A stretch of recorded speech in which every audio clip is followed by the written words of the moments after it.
Welcome to the Krista Escamilla Show. Hello, everyone. Welcome to this week's episode of the Krista Escamilla Show. I'm so glad you're sharing some time with us. As always, I know time is precious, and I appreciate you sharing yours with us.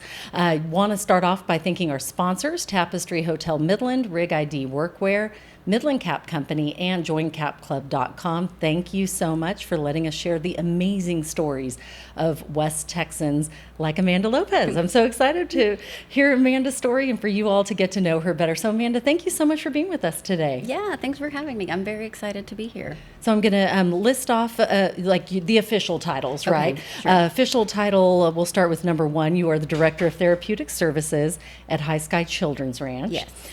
You are also an amazing choreographer. Oh, thank you. That's how we've gotten to know each Yes. other, through Divas and Desserts Yep. each year, and through Basin Theater Works. And so we'll talk a little bit about that later, Okay. because that's fun too.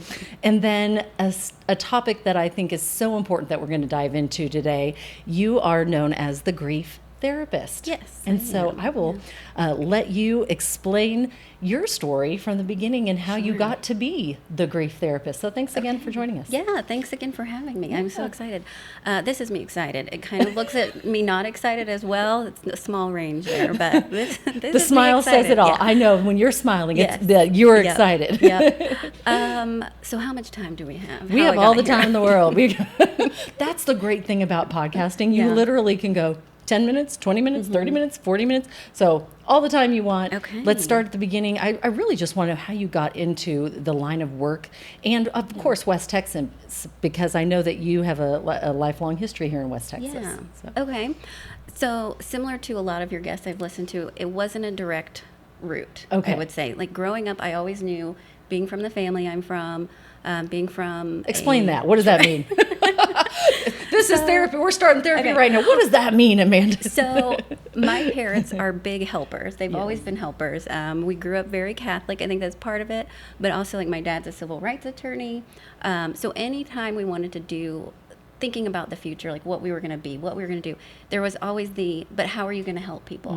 They would So- always ask that question of you. Yeah. I love that. Yeah. So That's even if it awesome. was, I'm going to be the best businesswoman in the world, which was never my passion, there would have been that. But how are you going to help people? I love that. Like, do what you want to do your dreams, goals, all that Right. stuff. But it's always been about more than just ourselves. Just that servant attitude and that service that that you can give to others. Yeah. I love that. So as long as I can remember, I knew I was going to help people in some form or fashion. And then I've been thinking about this, knowing I was coming on here because I've listened to your other guests. And there's those moments that stick out in our life, right, that we Yes. remember. There's a lot of days we don't remember, but we Yes. remember certain ones. There's a lot of things I don't remember, which can be good or bad. Yes, it can be our brain helping us out there. And one of the moments was a funeral when I was a kid. We went to this man. He was one of my siblings' teachers, or my parents knew him. I really don't even remember how exactly we knew him, but I was there. And at the service, I remember there was a quote on the front, and it said, "If I can help somebody, my living shall not be in vain." And the service, of course, like at funerals, we always talk about the best of person and everything. Right. But this one really had an impact on me, that everyone talked about how much this man helped everybody. And it love wasn't that. about, oh, he drove this car, or Right. he was so handsome, or he did Or his this. house was big, or yeah. Yeah, right. or, fun times to be around, even though I'm sure all those things were true. It was all about the servant heart that he had and all the ways he had helped people. And even, I want to say I was in elementary, like maybe third grade, somewhere around there. I'll have to do the research and figure out when that was exactly. But it has always stuck with me. I love that. Like, it's not and just that's about early me. to learn that, right? Because a lot of time you really don't, even sometimes even, midway through your life, you're like, but how am I helping people? Right. Right. So I love that you learned that and saw it early on, that Yeah. that's where you wanted to go. Yeah. Yeah. So I always knew I was going to help people, and I remember thinking I was going to do real estate, but even with that was, what am I going to do with that? So I think, like most people, we change our mind throughout life. Yes. They say most of us will have 3 careers now. But And that's okay. If you're yes. thinking of changing your mind, that's okay. That's this right. is College normal. students out there, for sure. Yes. High school students, there's such pressure of you're going to graduate, you're going to know exactly what you want to do for the rest of your life. Yes. I don't know very many people that is true for. I agree. My husband and I, we talk about that all the time. We're like, there's so much pressure on these kids. Because what do you do when you meet a kid that's a senior? What do you say? Oh, what are you going to do next? Where are you going to go? Right? Yep. Where are you going to college? Yeah, exactly. Or tech school? Yes, like that's the question. And then when they graduate from college, oh, now what are you going to do? And it's like there's so much pressure. Yes. Where you just got to, I mean, I don't know about you, but I've failed a lot. A lot. Yeah. And there are a lot of things where I'm like, oh, that's not what I'm supposed to be doing. And I think you have to have the failures to know what you want to do. For sure. And that confirmation sometimes of just, this isn't for me. Even if it's not bad. Right. You know, like I worked in retail through college. My boss loved retail. She's the best sales lady I've known. She enjoyed that. Right. Me, I don't want to sell you on anything. Right. So just having those experiences and realizing this is for me, or now I know what I don't want. And that's Absolutely. okay too. So if you're changing your mind out there, it's all right. Yes, I could not agree more. Officially I'm so glad approved you from said us, that. yeah. Yes, well, officially approved from an official. I'm the unofficial approving what you're doing. Yeah. But you really hit the nail on the head, because I think it's so important. At different times of your life, you think this is where I'm going, and then there's an about face, and that's part of the journey, and that's important. So after you knew what you wanted to do, your parents instilled this. What was the next step that you kind of went through to get to where you are now? So I think like lots of counselors or therapists, if you talk to them, they'll say they were that person growing up that people told their problems to. True. I don't know what it is about this face. Makes people like, oh, I just met her. I should tell her my life story. But it would happen even in high school. I remember like, I just want to get like this thing at the checkout. Why is this woman telling me what's going on in her life? So I knew like, okay, people are telling me all their stuff anyway. I was really into psychology. So I thought maybe I would go that route, like maybe be a psychologist. Graduated college. I ended up switching. Speaking of changing your mind, I was a psychology major. I took my first sociology class, and I loved it. I just fell in love with the culture relations and why we do what we do.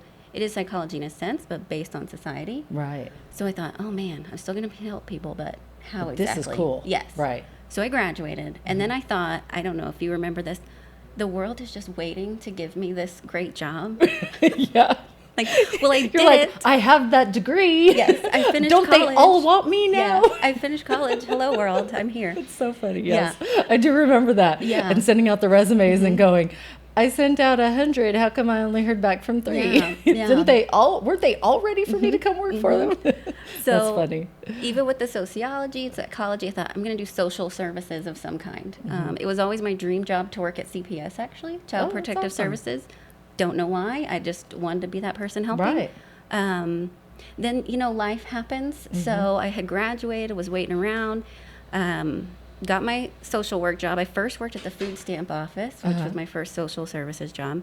But then life experiences happened, to specifically me becoming the grief therapist, is then I went through my own traumatic grief experience, and there was no one to help me, like not a professional. Right. So there were family and friends. Right. But you felt like you really needed that somebody that really knew what I was going through and could help me through this. And there wasn't anybody there. Sure. And it took a very long time for me to tell anybody I thought I needed help too, by the way. So we're talking like 2 years after that I'm like, I think I need to talk to somebody about this. Right. So I went, and very nice person, nothing about this guy, but it was like a man in a suit, and he sat behind a desk, and it was very like, oh, we don't match. Like, we don't vibe here. You're not the therapist for me, which is going to happen. So if you guys try therapy and the first therapist, it's not a match, that's okay. Keep trying. Yeah. I'm glad you said that, because not every person is going to connect with that first one or the second one. And so if you don't, you suggest just keep trying until you find one. Yeah, it's about the relationship. Right. And then when you finally found someone, is that when it was, you were like, wait a minute, I could do this? No. Okay. I thought I was psychic. That would be great. Like, this is what happened. No, what happened is, so I just struggled through it, right? So I went, I think, 2 times to that guy, and I was like, this is just, if this is counseling, like, that, I'm out. Yeah. It's not for me. Yeah. And I thought I wanted to be a counselor at that time, too. Okay. But I was like, no, don't like it. And for someone else, he'd be perfect, right? He would be what they wanted. So really, I struggled through it, and then which I don't recommend if it's, If it's not working right away, find someone else. Don't wait 2 years, okay? Right. If you really need some intervention. Yeah. And we are getting there. So I grew up dancing, and a friend of mine happened to say one day, "Oh, I'm going to go to school for dance therapy." I thought it was physical therapy for dancers. That's what that person thought, but it's not. So it's counseling and dance combined. Together. And this was that. all at the same time in my life. So it was like, wait, the two things that I love, dance and counseling potentially, could be together. So it was that moment of, maybe I need to look into this. Yeah. And I could see where that would work as the lifelong dancer myself. Yeah. There is something very therapeutic about it. You put that music on and just go make up choreography to a song. It can be an emotional release. Absolutely. Yeah. And the funny part is that friend of mine, she didn't end up going to dance therapy school. But you or did. My other friend, yes. So those little comments that people make to us that end up setting us on our path.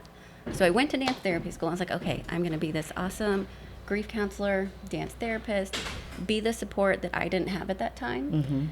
Because certain times you do want somebody that you can relate to more. Like there's some issues that I think you're like, we didn't get along that well, but she was still helpful. Yeah. But with certain things, you're like, no, I really want someone that I know gets it, that I know understands and has been there. Yeah. And so that's the long route around to how I ended up into dance therapy school. And now I'm a dance therapist and a counselor. And then I knew I wanted to do the grief work. So when I went, I then got to really do some work, not here with in grad school, and really got help and was like, okay, yes, this is what I think it is, and it can be helpful. And so my final internship was at the Center for Grieving Children in Maine, in Portland, Maine. And it just like confirmed everything. Like, this is the path I'm supposed to be on. It was like moment. Yes. Like, this is exactly what I'm supposed to be doing. I love that. I was using dance therapy and grief together. And then speaking about getting to my current role, it's all tied together here. People stay with us. And that's how life is. That's we right. always say there's a quote that you can't connect the dots looking forward, but you can backwards, right? When you look back, you go, oh, if that person hadn't mentioned to you that she was going to dance therapy school, you might not, So that was one of the dots. Yeah. Then there's a dot, and then that gets you all to where you're supposed to be. I love it. And when I worked at CPS, I loved that job, but I knew, like, I don't want to be the social worker forever that's taking them to their new foster home or thing like that. I want to be the counselor that they're working with. Yeah. And at the time, I had so many kids on my caseload, and we would say, I'm going to use her name, Krista goes to therapy with Amanda out at High Sky. And I remember thinking, I want to be that person that they're going out to therapy with out at High Sky. And now, full circle, dance therapy school, grief school, here I am, director of therapy at High Sky. Right. I absolutely love your journey, because I think it's so important to really see how people get to where, they're supposed to be. And I love that you got to use, because this is also something I truly believe all your experiences in life bring you to that moment, all of your experiences because of dance. And you had a big, I love this story. Your family, at one point, each and every family member was on the stage in Odessa at the Playhouse, the Permian Playhouse at one time. So, because theater is very therapeutic as well, too. And so, like, all of those moments, all of the dance, everything is tied to what you're doing now. What is it that, because I'm sure at some point you questioned, is this where I'm supposed to be, until that aha moment. What was it that got you through to that next moment until you got the aha? This is it. One, trusting your gut. I believe very strongly in that for people who know me. But also, I am with you, sister. I am a your gut knows person. Like, you can literally feel it.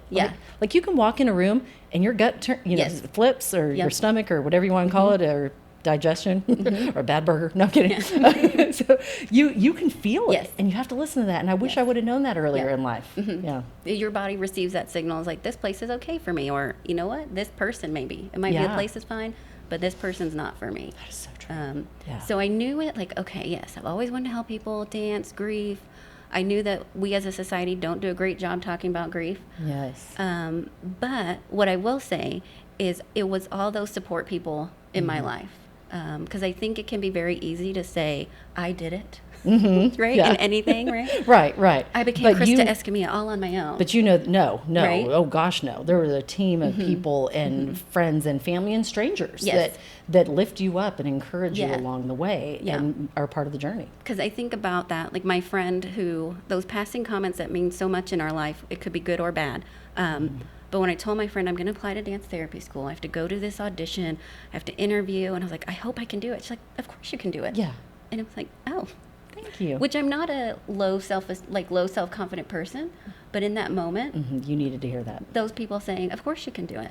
But Oh. even if you're not, because I don't consider myself to be a low confident, at times in my life I have been very low in confidence. Sure. But I think it's because of those people Yeah. that have built me up, Yeah. right? Or said those words that I need, or I finally started to believe what they said Yeah. would build more confidence. But you still can go to that place pretty quick. Right. I think you can jump right back Sure. into that. I don't know if I can do this. Or you know. there's going to be a lot of talented people like auditioning or Comparison. applying. Or, yeah. Yes. Comparison Yeah. is the thief of joy. Yeah. So if I hadn't had, the Lynette, by the way, Lynette, who's Hey, shout out. Yeah, told me about dance therapy school. Trista, who's like, of course you can do it. Yeah. My friend Kelly, who said, don't just get a dance therapy degree, but get one with a counseling as well, I love which that. was huge. Good advice. Yes, huge. Who's that again, Kelly? Kelly. Kelly. But Good then how advice. I got here and knew I was on the right path, all the mentors during grad school as well. So of course you expect the family and friends support. Yes. But I went to a really fantastic grad school. I love it so much. And I had the best supervisor for me that I could have had for my final internship. That it was a rough time, it was winter in Maine, like the third year of grad school, you're like, get me out of here. And she, speaking of like the world conspiring for you, she was one of 8, I'm one of 9. And my loss was a sibling loss, my brother, and hers was her brother. She's a dance therapist, I'm a dance therapist. So it was the perfect supervision person for me. So I think about her and Again, my God put the right professors. people in your path at the right Yeah. time, and you were supposed to meet her Yeah. for what your journey was supposed to look like. So, oh, So I love definitely that. could have quit, Love that. if I Yeah. didn't have all those people Yeah. backing me up saying, yeah, you can do this. Well, I want to talk more about grief Sure. because grief is a hard topic. But first, before grief, we Dun, need dun, to do our quote of the day. Sure, So, okay. so I don't know if you've seen a couple of podcasts. I have. So I've listened and watched. It's a random quote you're going to pick Yeah, out and tell me okay. what it means to you. Okay. Okay.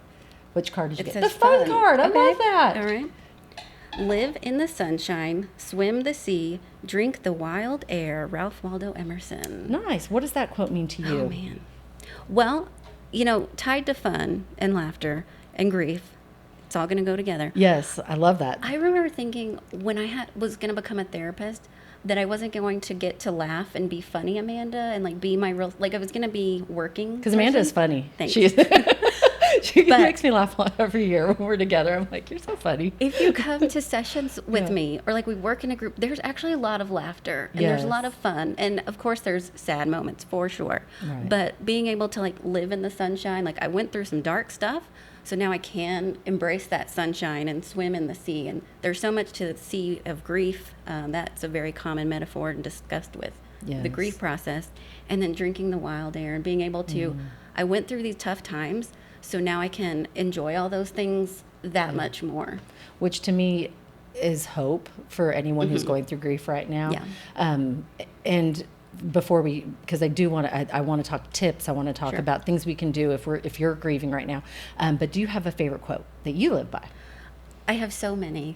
Yay! And that's why I like you so It's much. the problem. Because So let I me am think. a fellow quote girl. Look, there's I may books have- everywhere of I quotes. may have written some down. Oh, good, good. So I was like, should I do grief specific or should I do Whatever you want. So I'm going to go with this one because I kind of alluded to it in our conversation earlier. Perfect. The book, The Alchemist. I don't know if you know it. Yes, yeah. I have it in my car. I keep it in my Weird. car. Okay. So one of my favorite quotes from that, I wrote it down earlier, was when you want something, all the universe conspires in helping you to achieve it. And like being your personal legend. Yes. So I feel like me getting to hear and like being the therapist that I am and that's been my personal legend and all these people Yes. conspiring. So right, like you think about the Lynette who made the little comment Yeah. and the Kelly and right, they Yes. all work together to help me to get to this I love place. that because I truly believe that as well. Like I really Yeah. believe every single person that you've met in your life has made a difference. Whether they said something positive or negative. Yes. Because I've had Oh, for sure. right. Like we've all had that one negative Nancy in your life that said something to you that made you think, really? Yeah. That But also, that also helped me fight harder for what I Yes. believed I was supposed to be doing, like the negative Nancy that said, you'll never be on, nobody actually makes it on TV and works in the news. 1% of them make it that. It was a professor. Right. And I was like, oh, well, okay. I was like, I don't know if it was being dumb or just, Yeah. what it was at that moment. But I almost thought, you know what? I can be that 1%. Right. Why Somebody's not? going to be it. Someone's going to, this is what I want to do. And if Like you, the odds might be against you, Yes. but it's possible. yes, I love that because I truly believe that. And I think everybody in your life has truly helped you be right where you're at. Because I can see the glow in you now. And I've known you probably 6 years. I'm trying to think how many years I've been a part of Divas and Desserts. 2017 is you when were it the started, second our year. We second started year. in 16. Okay. So 2017. In that time, I have just, I've seen you through different stages, and I'm like, you are glowing. You are happy. You are right where you're supposed to be. And I think that is so important in life. I do too. So let's talk grief. Okay. Because I know that it is a passion of yours to be the grief therapist because it's the one thing nobody wants to talk about. Yeah. But we are all, each and every one of us, you are, I am, you are that are listening, you are grieving something or someone in your life. Yeah. So how do we get through this, Amanda? Okay. Well, so I have tons of notes and things that I know I'm not actually going to refer to because then I was getting ready. I'm like, you know what? Krista and I are just going to talk. We're just going to chat. And whatever comes up, comes up. Yeah, two girlfriends chatting. Yeah. Exactly. So you alluded to something very important. So grief can be a lot of things.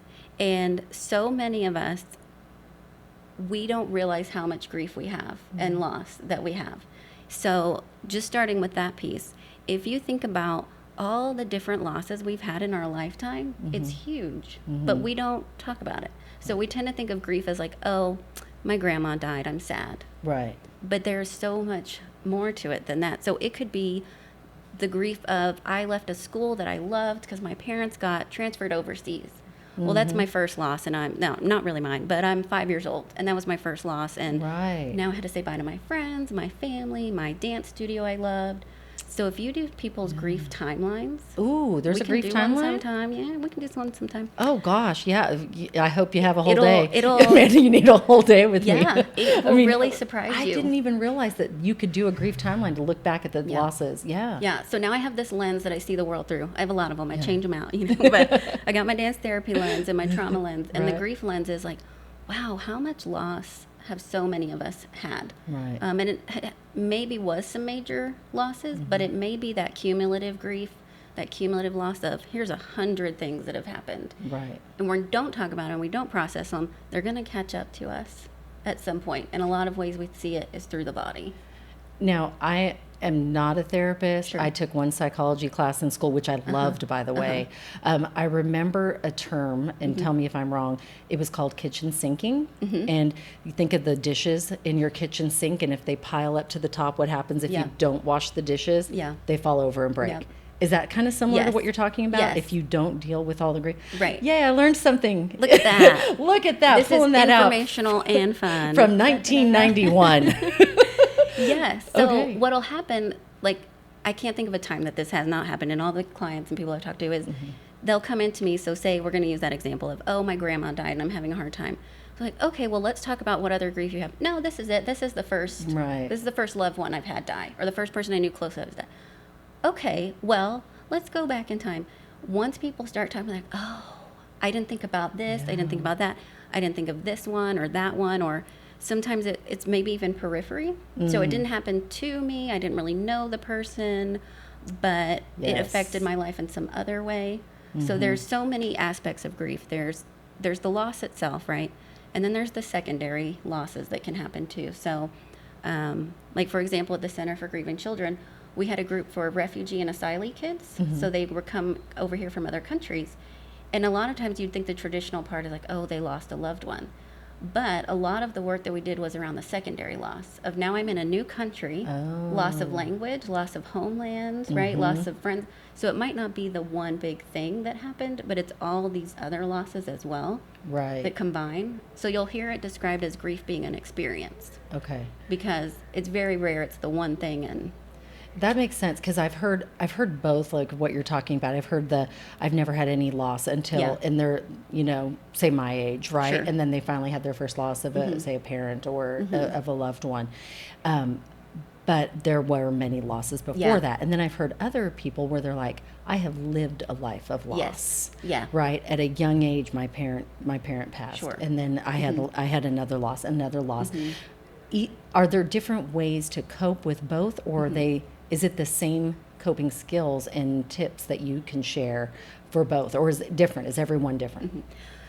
Okay. I know there's a lot of questions there. There's different ways I could answer that. Okay. So I would say first you have to have a grieving style that fits you. So I can give lots of tips. You can give lots of tips. But also that trusting your gut, you'll learn what is or isn't for you. So like some interventions may not be for that person. So I would say, we'll use the example of the person that never had any loss. They've had a beautifully perfect life up until now, like no sorts of life altering things have happened. They're not as likely, statistically speaking, to need intervention. So they might grieve. They're going to be super sad. We would expect that to happen. Right. But then they're going to go through the grief process and they're going to be all right. Right. Especially if you have a lot of protective factors and things. So they may never Wait, need... what's a protective factor? Okay. So that would be... I'm like, I don't know that term. What is it? It sounds great. Yeah, what is it? That would be like my friends and my family. It might be my own resilience that I have. Okay. It may be like the your attitude skills. on life, the way that you address things. Okay. Or it could be even like my coach, if I have a really great coach. Do I have resources? All of these other resources that I have that are helping me anyway, that they're protecting me from things and building that resilience for me in the first place. So that person, they're most likely not going to need grief therapy. They might, right? Gotcha. But they're going to be more likely to process through it pretty smoothly. The other person, stereotypically speaking, they're more likely going to want some intervention. They maybe don't need it. But if you realize, and even if it is the other person, if it's been 3 months, 6 months, a year, and now my way of living is being affected by it, it's time to get an intervention. Okay. Right? Because I'll have parents call. That's good to know, like a timeline, because what is the right amount of time to grieve is, and I've heard it's different for everyone. So you're saying 3 to 4 months affecting your life where you can't function daily, right? Where you can't get up, go to work, brush your teeth, do the things that we normally do. That's when an intervention is needed. Because then you may be starting to enter over into like the traumatic grief. So that we could talk about that for just an hour, so we won't get too much into it. But you're going to grieve forever. Like there's going to be 2 years later, randomly you're going to cry about it. That's totally normal and fine. But if it's that daily, like, I can't function, I am thinking about this all the time, I'm having intrusive thoughts about it, or, I'm not able to brush my hair, I'm not able to go to work, interact with friends and family. Right. All of that normal in the beginning, Right. But if now it's, been 6 months and I can't go back to work, or I can't even interact with my family well because I'm just so stuck in it, that's when you're going to want to get an intervention. So there are timelines, different fields of thought on that as far as like, there's not a nice 8-week mark, because some people will say 6 to 8 weeks that we might enter into post-traumatic stress. Okay. So that's separate from the grief. Okay. But grief can cause that. That's why I said we could talk about it for an hour. So now I'm like, well, what does post-traumatic stress look like compared to grief? Right. Yeah. Okay. So they could look very similar. Okay. Yeah. But it would be, so normal grief reactions are going to be, crying, change of appetite, all those things you would expect to happen. Right. But if now we're 6 months out and it's still there, that's when I would be like, oh, maybe we need some intervention here. And what does intervention look like? It could be taking someone to go see a counselor, to go see a therapist, joining a support group. So a lot of times, like, parents would call me when I was counseling kids and say, grandma died last week and they are just a mess. And it's like, I'm glad you want to get them help and you're worried, but I expect them to be a mess right now. Yeah, that's normal. We could go ahead and start meeting and they can get to know us and we'll talk, but that's normal. So you're going to go through that, right? Some of that part. Gotcha. I think, earlier, and gosh, we could talk about this for hours. I know, sorry. And then hours. I keep bringing up little... Well, yeah, because then I thought of something. Earlier you said people tell you everything, right? Yeah. And I think it's because you're a good listener and you have empathy, right? Because otherwise people won't tell you something if you don't have empathy. But what, I had this question and I wrote down because I just thought of it yesterday. I was like, what emotions are people expecting when grieving? And then also, how do we learn to listen with empathy? So it's a two-part question. Okay. So first one, what emotions are people experiencing when grieving? And then if you see it, right? So I see that they're grieving. How can I be an empathetic listener, ear, someone for them? So they're going to experience everything. They're going to go all over the place, right? So I might have moments I'm laughing with you, and then the next moment I'm crying. That's okay. So they might experience that deep sadness, that regret, wishing the person could still be here, all of those kinds of things. So that's totally normal. What comes in is where it became a problem as the listener is when we dismiss your grief. So if you tell me you're really sad about it, and this is very often from a well-meaning place, I go, don't cry. Don't cry, Krista. Don't cry. It's going to be fine. I just told you, like, don't share your feelings with me. I just told you it's not okay to grieve in front of me. You put a wall up for that person. Even though we mean well, because we're a friend, family, we don't want to see them sad. Right. So we say, don't cry. Well, it just taught me that grief's not acceptable. Okay, so don't ever tell someone that's crying, don't cry. Okay, noted. Okay. Because we mean it. We're like, oh, I don't want to see you sad. Right. But they need to cry if that's what's happening, right? And then the other thing is we tend to do this. I bet when I say this, you'll be able to think of an example. Okay. We inadvertently tell people to replace the loss. So what we do is we say, don't cry, we'll get you a new cat. Gotcha. Yes. So I just told you that cat that you just lost doesn't really matter. Let's just move on from that cat and get a new one. Yeah, they're interchangeable. So you don't need to grieve. We're not doing that. We're not going to cry about it. And we're going to get you a new cat, and we just replaced that one. Yeah. Right? So we tend to do that with people. This is true. Meaning well. Right, right. Trying to. But now I'm not going to share with you. Right. Because you just told me, no. Yeah. This is so true. And I'm thinking of moments in life where maybe I've said that or had someone say it to me, right? And I'm like, oh, wow. Yeah. I didn't realize how much of a wall that really puts up, you know, for you, the one that is grieving at that moment. So the best thing to do is to give them a hug. Yes. Let them cry. So listen to what they're saying. One of my favorite quotes from the center, I feel like you've probably heard this somewhere, but is hearts with ears. The word hearts with ears. Love that. Yeah. And you know the quote about like we have 2 ears so we can listen more than we speak. But one heart. Yes. Yeah. I love that. Okay. It's just listening to people, really. Okay. Yeah. So good tips right there. As far as being an empathetic listener, what does that, are there certain keywords you should say? Like, cry, or, you know, or let it out, or, I always like to say, and tell me if this is wrong, because gosh, I'm sorry if I've said this to you. Everyone she said to in the past. I know, we're please, sorry I apologize. But I always like to say, it's okay, you're not alone. This, you know, it's normal what you're going through. No, is that okay? Great. Yes, yeah. Yeah. Okay. Okay. I was like, oh man, I'm really messing this grief thing up. Yeah. No. So it's okay to say it's normal. It's what you're going through. Because I know when I've gone through things in my life, I like hearing that I'm not the only one that's gone through it. And grief particularly can be very isolating. So, you know, the funerals happen, things are going on. I see you in the store and you say, hey, Amanda. If I'm in my grief, I'm like, oh, her life has gone back to normal and I'm still in my grief and I'm alone in this, right? So it can feel the world has moved on without me and I'm still here in the grief process. So you just saying like, I don't have the words, but I'm happy to listen to you. You're not alone. I'd love to hear what it's like for you. One of the biggest things that happens for people is right afterward, everybody's there, right? We've got a meal train, we've got friends, family, we've got flowers. The after part. So we're great at supporting people at that time. And then a week later, it's like, okay, well, back to work. And then that person doesn't get checked on 4 months out, 7 weeks out, like those random dates that now we're not acknowledging their grief. That if you are a friend, family member, counselor, to just be able to say, hey, anytime you want to talk about it, we can be talking about cars, golf. You're allowed to just say, hey, can we talk about my grandma for a minute? Can we talk about blah, blah, blah for a minute? Because oftentimes clients will tell me, I start to feel like a burden because I'm always talking to Krista about it, or I'm always talking to so-and-so about it. I don't want to keep talking about it to them. Right. So letting them know it's okay. It's okay. Yeah. And they need you just as much, if not more, Yes. 4 months out. Yeah. Yeah. 6 weeks out than they did right at that time. Yes. I think that's good because and I know I'm guilty of it as well.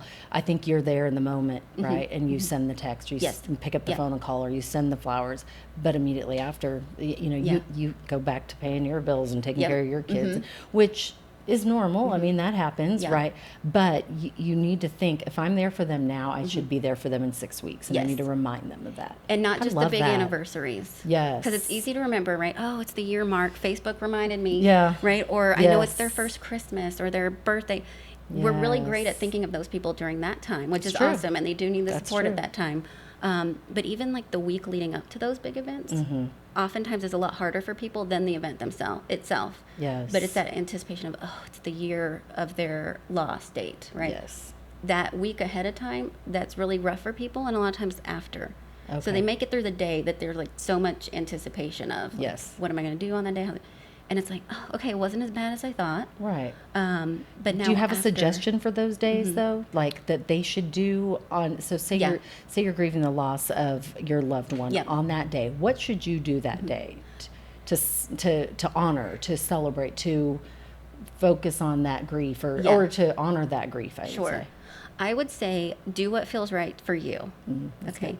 Because there's a vocabulary thing. So there's grief and there's mourning. Okay. Okay, so grief is my inside feelings that I have about it. And then mourning is all the outside stuff that I do. So that would be the Oh, memorial. I didn't know that. You're welcome. I've learned The more so you much know, today. The right? more you know. Yes. Can you just spend every day with me? I'm like learning so much. So there's Yeah. grief and there's mourning. Mourning is the outside stuff. Right. Grief is the okay. I just wanted to So- say it again. I have to repeat it. So feelings inside, that's the Okay. grief. And then mourning is I posted on Facebook. I made a charity run. I did all these things. That's the outward expression of the inner feelings. Okay. Now I forgot why I was going to tell you that though. We were talking about things that you can do on that day. Oh, to thank you. Honor Yes. it. Yes. So for some people, they really might want to do a big memorial event kind of thing. Right. Other people, it's like, That's no. not for me. Yes. Yes. So it's okay. Don't forget that. My mourning style does not have to match your mourning style. Oh, that's good. I think that's good to remind people of. And it's okay if your style kind of grates on my nerves a little bit too. That's good too. Because I might be I don't want to talk about it. I need a quiet day where Krista wants to do a big hoopla, right? A big Right. party, a big thing. Right. It's okay.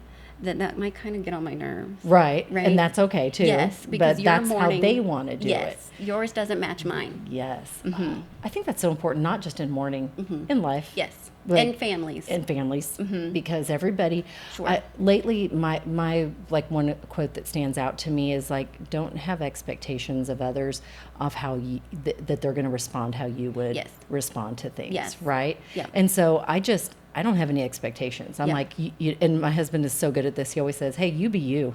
You know, he always, because I'll be like, Yeah. "Oh, what I want to do this," and he'll be like, "Okay, well, that's not what I would do, Yes. right? Or that's not what so and so." But if that's what you want to do, and you're feeling that in your gut and your heart right now, he's like, "You be you. Yeah. You go do you." Yes. And I think that's important to remind in grieving and celebrating and anything, right? Because we see that in families a lot too, is that we don't match in our mourning styles. So I might say, well, Krista never posts about it on Facebook, or she never talks.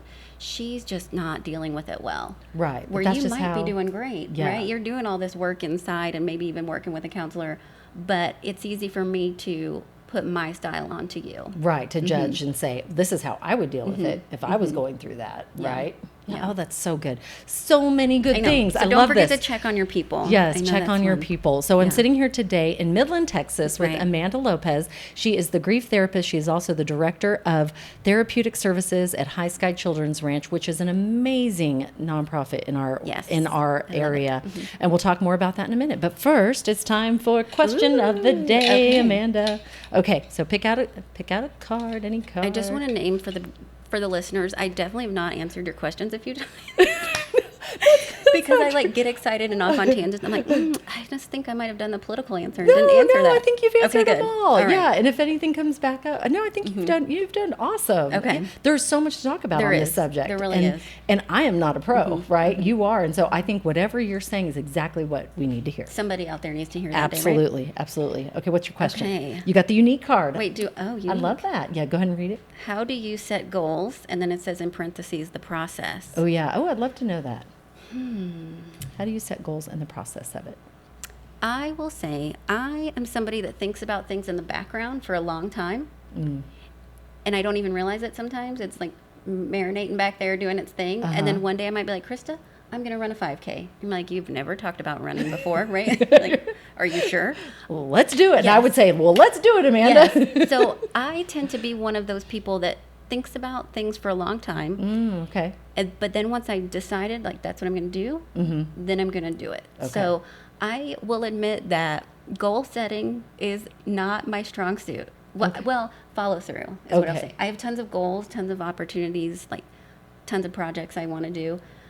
So for me, You have to really- process it first. So you're Yes. not like I am let me write it down and then I'm going to do it and then I'm going to check it off, right? Like to me, I want to see it written down. Yes. Like that's how I do my goals. You are let me think about it, what it looks like. You're Yes. visualizing it. Okay. I'm going to like see the whole thing. I'm going to think it all through. And then I'm finally like, okay, so how do I get there? Yeah. And I might not do the daily checklist like some people. That works great for them. I might do like the little steps along the way. I love it. So it might so not just take it be- one day at a time and then eventually, boom, you hit the goal. Yeah. Or like, I want to go to grad school. Great. First, I got to do my application. Okay. I love it. yeah. I love it. See, and everybody's goal setting is different, right? Some people, they need, I don't know, they need the vision boards Yes. everywhere and they need the visual, Yeah. right? Or some people need the list. Some people, Sure. they don't want the list because that's going to seem like too Yes. much to tackle all at once. And then I might be hard on myself if I'm one of those people and I don't check everything off like the first day. And I'm like, well, failed at that. There goes that one. So Yeah. I'm just not going to do Yeah, anything. yep. That's very common. So if that's you, don't feel bad. You're not alone. Yep. You're not alone. Yeah. I am a very visual thinker. So Yeah. my vision board's just like in my head. I love it. I love it. Well, Yeah. that's great. Do you have a business tool that you've used through the years that has helped you? No. No? Do you have one for me? No, I wish I did. I just have my day planner.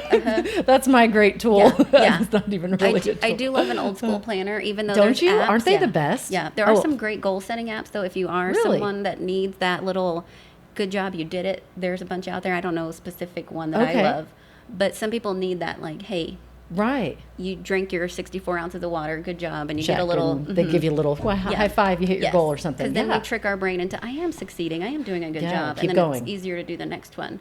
Oh, I love that. But I do still like paper. I do too. And I am notebook. just I like mean, I have a notebook here, and people that think like, I I'm have the my same. Google I'm the same way, Calendar, Amanda. but I love it. I'm very old school at times Yeah. as well. Awesome. All right, we're going to talk about. First, I want to give a little shout out. So I always ask at the end of our Yeah. podcast, and I do not want this to end. I just want you to know that I'm like. See, what I'm I like, did is I'm prepping us "No." up for part two. Part two, that's Because we didn't even right. talk about some things. I was like, I'm going to talk about it. And I was like, no. Well, no, Let's and go we'll, with and what you, happens. you'll get a chance to do that in a minute. But first, we always ask that, if there's a Yeah. nonprofit you want to shout out, and I figured it might be the one that you're involved with. Yeah. But you can shout out at anyone that you Yeah. want to, and then we make a Sure. donation on their behalf. Well, two things. One, High Sky Children's Ranch, love it. Where I'm meant to be, just great. I know you talked about, I ran into people like that week after I started, and they're like, you look great. I'm like, oh, my hair's a mess. I don't have any makeup on.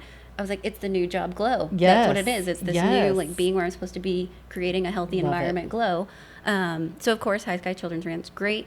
Tons of programs there. Not just, we're not just a foster facility, which a lot of people think, but we have 8 programs: foster, adopt, therapy, stay So together good. program, so many interventions. I And love the work then- you're doing. I truly love it. It's such a Yeah. gem in our community Yeah. that, unfortunately, it's needed, Yes. right? Yep. But so happy that you Yes. guys are providing those Yep. services because it is so Yes. needed. Yeah. Because when you think about, like, without talking about that too much, but if you were that kid that needed the resource, I'm so glad that we exist. Me too. Me too, because it hurts my, I have 4 kids. Like kids are they're my everything, and the thought of a kid being hurt and sad. Yeah. I mean, I'll tear up just thinking about it. Don't get me started. Yeah. It hurts my heart for kids to hurt, and so I love that you get to provide that service to them. And we get to support families too. So sometimes they can't be in the home with them right now, but they work with the parents and they get to be back together. Yes. And like, how great is that? So we do serve kids, but also family, foster families, there's a lot of support services out there. It's great. Okay, that was number 1. Yeah. You said there's number 2? Okay, number 2, this is the teaser, hot off the presses. Okay. Ooh, yes. Love that. So there is a new nonprofit coming that, when I say hot off the presses, like we just got our paperwork in, called the Grief and Loss Alliance, that I may or may not be a part of. And so it's myself, and we have 2 board members, so we could do our official paperwork, and we're a for real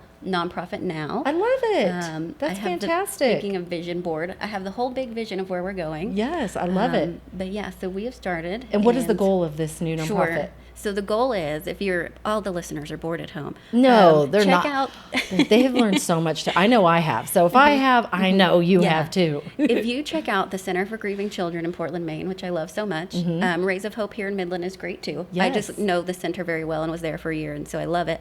But the goal, where we will eventually be, is that we will be a support facility for not only children, but families who have experienced grief and loss. So not just the traditional grief that we were talking about, but it might be kids whose parents are incarcerated. That's a loss. My whole relationship is now different. It might be the caregiver who's still here, present, like doing the day-to-day. They might need a support group. So we're going to be a support group, facility. Eventually we'll have therapy as well, because there are times where a support group's not appropriate. If I'm in that traumatic grief place, right? I'm not maybe able to be a part of a group right now. Later I can be.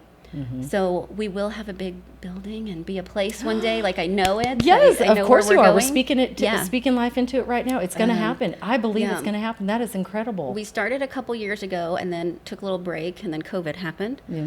With just offering the free services at one of our schools in Odessa. It was great, and I had all volunteer counselors, school counselors, LPCs, and we had groups. And so the kids go into a group by their age, the adults go into a group by their age. And one of the neat things they do at the center is also caregiver groups for people who've been diagnosed with a chronic illness or terminal illness. Yes, this is so important. Yeah, so they get to go to group, and then the caregivers get to go to group, and then their kids get to group. So there's just so much support around loss and grief because we don't do a good job of supporting it. I agree. I could not agree more. And the support groups, I've been on one actually just recently. It is so wonderful to see how the facilitator works in that situation and makes every single person felt heard and valued and listened to and understood, and yet gives great advice in that moment that any one of those people could apply to their life.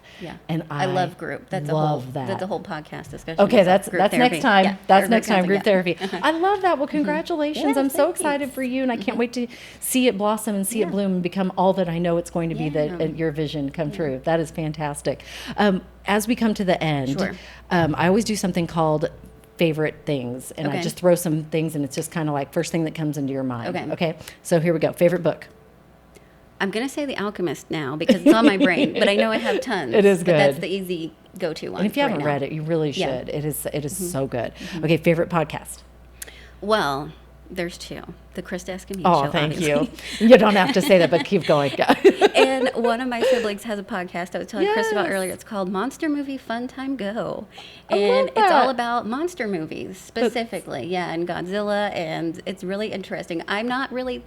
That's not really my thing, but then I started listening to it. I'm like, oh, this is actually entertaining. That's and it's awesome. My brother Dominic and his friend Hope, who's lovely. I've met through the theater as well. And so it's the 2 of them talking about monster movies. I love it. I think that's fantastic. And so how do they find it? They just search... it's on all the platforms. On all the platforms. Monster Movie Fun Time Go. There you go. If you are a monster movie, a connoisseur. And even if you're not. And if you're not, listen. You got to commute to work, most of us. Yes. Yeah, I love that. And your brother's great. I met him before. And I could just see him on a podcast. I think he would be very entertaining and would do awesome. So I love that. I'm going to have to check it out. That's very cool. Favorite movie? Ooh, 2 all-time favorites. They're older. I say 90s older, not a Right. classic film, would be Fools Rush In. I've always loved that movie. Okay. Is that, I'm trying to think who's in See it. if you remember. Matt Perry? Yeah. Okay. And Selma Hayek. And Selma Hayek. Yes. And yes. speaking of sociology and loving the culture stuff, it's the Mexican-American family and marrying the Anglo-American, white American, whatever you want to call it, family, and just the culture clash that happens. I love and it. I just always loved that movie. I haven't seen it in years, but Yeah. now I want to go back Yeah, and yeah. watch it. Yeah. And my other one is Hope Floats. Oh, I Speaking love of Hope Floats. Yeah. When Right. Sandra Bullock is walking in the rain to that song, "When the rain Yes. comes in my face," something, to make you feel my make me love. feel my love. Yep. Oh, I could cry just thinking about it. I'm like, my heart just hurt Yeah. for her so bad Yeah. in that moment. Yeah. I mean, talk about a movie that did a good job at addressing grief. Sure, and that non-traditional grief. We didn't even get into the types of them. We'll discuss another time. Oh, But well, we have time. What time is it? Divorce How can we be doing a on huge time? loss and grief, right? I got to put my glasses No. on. Oh, yeah, we are kind of running out of time. But that's a huge but- grief experience that Yes. sometimes we don't acknowledge to people. Like, we might think, oh, thank God you're getting divorced. I know you've been miserable. Well, yes, I might be, but also I need to grieve what I thought my marriage was going to be or what I thought the partner was going to be for me. Yes. So that's that's a perfect non-traditional loss that we don't think about would be Right. Hope Float. She was definitely grieving like what she thought Yeah. her life was going to be. And, Yes. Oh, I love that. I And then love Hope that Floats movie. at the end, right? Yes. I know hope, yeah. Hope. You got to have hope in life and joy. And oh, I love this. Okay, favorite restaurant in West Texas? Oh, man. That's tough. What do you think? Well, there's the obvious go-tos, right? Like Rosa's Cafe, Yes. if you're just It's a running. staple. Yeah, if Yeah. you're like getting a burrito on Our the way kids, to your next when they place. when they go off to college, they come back. Yeah. What do they go get? Roses. It's not mom's home cooking. No, I'm just kidding. It's dad steaks. We actually know what we're gonna get. Yeah, dad steaks and roses. Man, I don't know. I've recently become a vegetarian, so that's kind Yes, of fellow vegetarian. Yeah, I'm like 5 months out, 21 weeks yesterday. I'm so proud of you. Yeah. That is awesome. So I've been eating way too Yes. much cheese and pasta. I It can say happens. that. Yep. I the first half of my life, so I've been 31 years. First, I was a bad vegetarian. Yeah, I that's mean, me right now. I'm like ice cream, pasta, Yep. cheese. Yep. Cheese sticks were my best friend, Yeah. you know. And then I realized Yeah. that's not being a good vegetarian. Right. So I am but I thinking, still like, love those things. Mi piace at the moment. Or like something Italian. Yeah. That's what I'm thinking. That's Yeah. awesome. I love that. Okay, favorite life hack. There's one life hack you're going to give us today that's going to be like, oh, everybody needs to know how to do this. It's going to change their life. It would be to listen.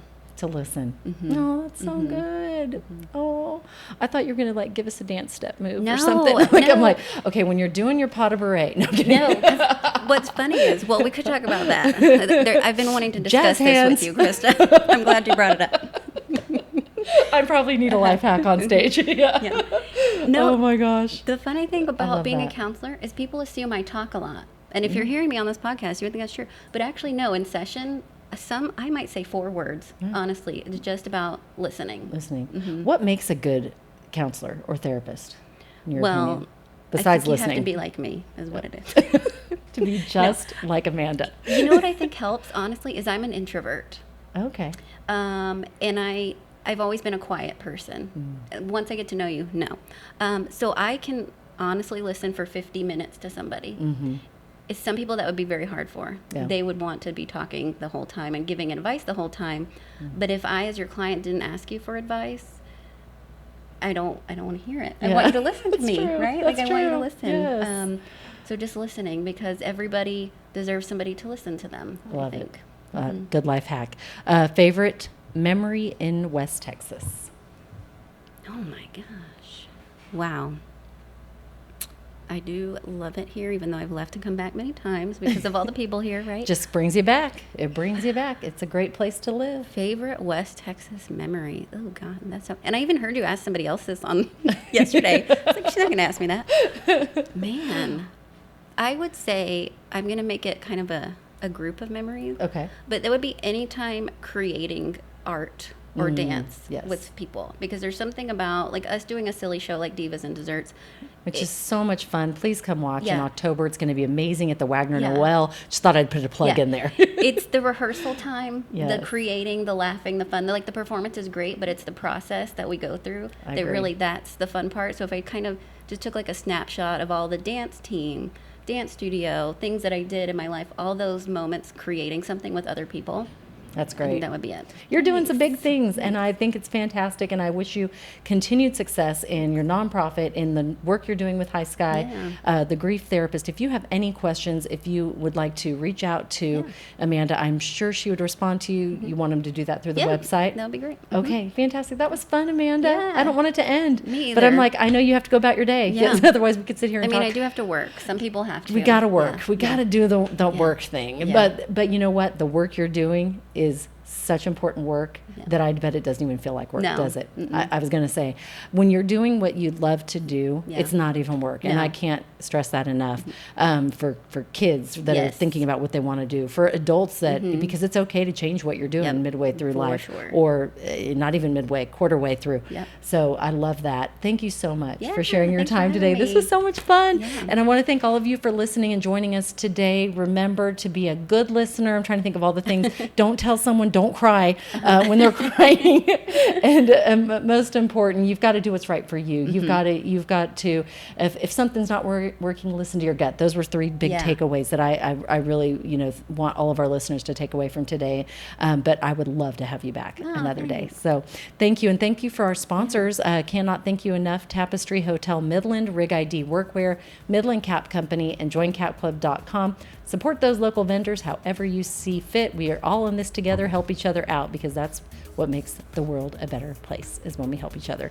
And don't forget my mottos: dream big, believe, and never give up. Thanks so much for joining us. You make it a great day.